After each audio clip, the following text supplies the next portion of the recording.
Number 24, Illinois, beating number 22, Nebraska, 31-24 in overtime. Let's go over the highest graded players. First off, for the Fighting Illini in this game, Luke Altmyer, the highest graded player for Illinois at a 79.9, Tanner Arkin at a 74.5, Seth Coleman at a 73.5, Josh Kreutz at a 73.3, and Xavier Scott at a 71.7. And let's go over to the Cornhuskers for their 5 highest graded players. We got Jamari Butler at 82.1, Dylan Raiola at a 78.5, Sierra Wright at a 73, Jamal Banks at 72.3, and Isaiah Nair at a 72.3 as well. Dawn, for you, what was the stat that told the story in this awesome Friday night game between Illinois and Nebraska? Yeah, first of all, spectacular game. Both quarterbacks were terrific in this game. I would say, they each had Altmyer had 1 fumble, Raiola had 2. I think even better than the grades would indicate. They were both spectacular in this game. But what this came down to for me was one team in crunch time being able to find a pass rush, Illinois, and one team that couldn't. And Illinois in the fourth quarter and overtime had 5 sacks. I think one of them nobody got credit for because Raiola fumbled and fell on it, but still 5 sacks in the fourth quarter and overtime. Nebraska couldn't find a pass rush like that. And the big thing, you talked about it, is Illinois, they like to send 5. They like their man coverage. This is what they do, and they're not going to stop until the game is over, and they didn't. Luke Altmyer, well, I'll start with Altmyer. Against the blitz, an 80.9 passing grade. Raiola, a 59.3 with 3 turnover-worthy plays. This was the difference in the game, is when it mattered most. This incredibly even game, I would watch these two teams play 10 times. Yeah. I would. If you told me they were playing a best of 7 over the next 7 weeks, I would watch every single game. What a great football game this was. But that's what it came down to, is when it mattered, Altmyer, we talked about it. Which quarterback was going to stay more composed? And we picked Nebraska by a hair. Nebraska was at home. Raiola, he didn't lose his composure necessarily, but the one play that would have won him the game, really, and back-to-back, that sequence, when he missed that throw in the end zone with about 3 minutes to go, and then Nebraska missed that field goal, you were like, that's a tough throw to miss. And he made almost every other throw on the night, and he missed that one throw, and Altmyer just threw all of it through the road environment, just kept us cool. Yep. And I think that was just the difference. I could feel it even without the numbers as the game was getting late in the game into the fourth quarter, obviously in overtime when Illinois they just were bringing the house and the stunts and everything up front, and they got, 3 sacks on Raiola and 4 plays, I think it was, in overtime. Yeah. I mean, it was like a 4th and goal from like the 40-yard line or 50-yard line. You could just feel Illinois' pass rush getting there and Nebraska's not, and that was, to me, the difference in the game. So Illinois getting those 5 sacks, getting what I think it was 3 in overtime, that was the difference. And you just had one quarterback who was a little bit better protected and did better against the blitz. A great football game, though, and both guys played really, really well. Yeah, and Don, this is a stat that you actually had originally, so I want to give credit to you for finding this. But this is a crazy stat. This is my stat that tells the story. Excluding penalties and kneel downs, Illinois had 3 plays that got negative yardage in this game. They averaged 6.7 yards per play against Nebraska. They had 95 more yards than Nebraska. And what was an even game overall? They still had almost 100 more yards than Nebraska. Only 3 penalties for 20 yards, too. So it wasn't even like penalties. I know I excluded penalties in that, but it wasn't like they had a lot of penalties either. They stayed ahead of schedule on offense. They didn't put a lot of pressure on Altmyer in this game. And the offense on 3rd and 4th down had manageable situations there as well. I was really impressed by Illinois just staying on time, staying ahead of schedule. Because Dylan Raiola, listen, Altmyer played great. Dylan Raiola is capable of making the throws to get you back in the game.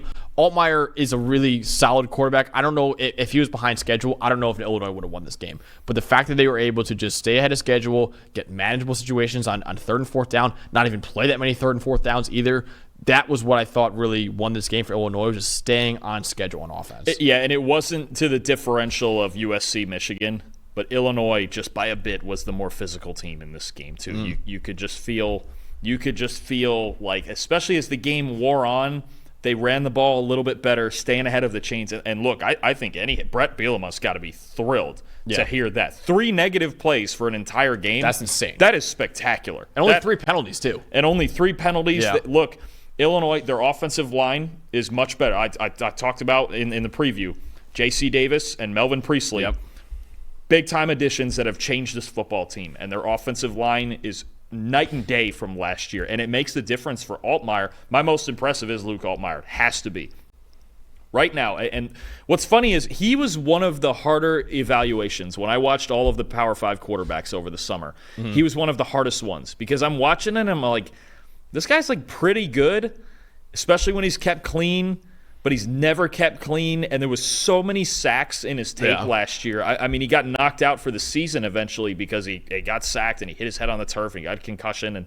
And it was just hard but when I watched him, I'm like, he's not that bad. He's not a turnover machine. No. He's like reasonably accurate. He's reasonably mobile. Like this guy could be like a B+ quarterback. Right now, they're keeping him clean, and he's excelling big time. Clean pocket passing grades right now. Jackson Dart, Luke Altmyer. 93.5 in a clean pocket. If you don't get to him, and we're going to – now we have to preview Illinois, Penn State. Oh, yeah. The matchup in that game, I'll say it 2 days ahead of time, is Illinois' offensive line against Penn State's pass rush. Yep. If Abdul Carter and Denai Dennis Sutton get there, Penn State's going to win. You leave Luke Altmyer clean and you give him enough time to just make the right throws and see the field, he can hurt you. He can hurt you big time. He's hitting 76.3% of his passes in a clean pocket. Wow. He's just like nailing a regular completion percentage, not adjusted? Regular. Wow. Adjusted. You want adjusted? What? 89.2. Holy shit. I mean, look, you give him He's time. hitting 9 out of 10 throws on target. He's hitting from 9 a clean pocket. From a clean pocket. He's hitting 9 out of 10. And he only in the Power 5, only Dylan Gabriel's better than that. Oh man. You get this guy in the pocket, throwing to Zachary Franklin, throwing to Tanner Arkin, throwing to Pat Bryant. This is getting to be kind of a legit offense here, and it's going to take. Look, Penn State's pass rush, it's going to take that level to stop this offense. And I'll tell you what, if Illinois gets to running the ball like they did reasonably well in this game, Penn State's got a problem because Luke Altmyer is on fire right now. When he's kept clean, he is making all of the right throws. Has to be the most impressive for me in a great quarterback duel.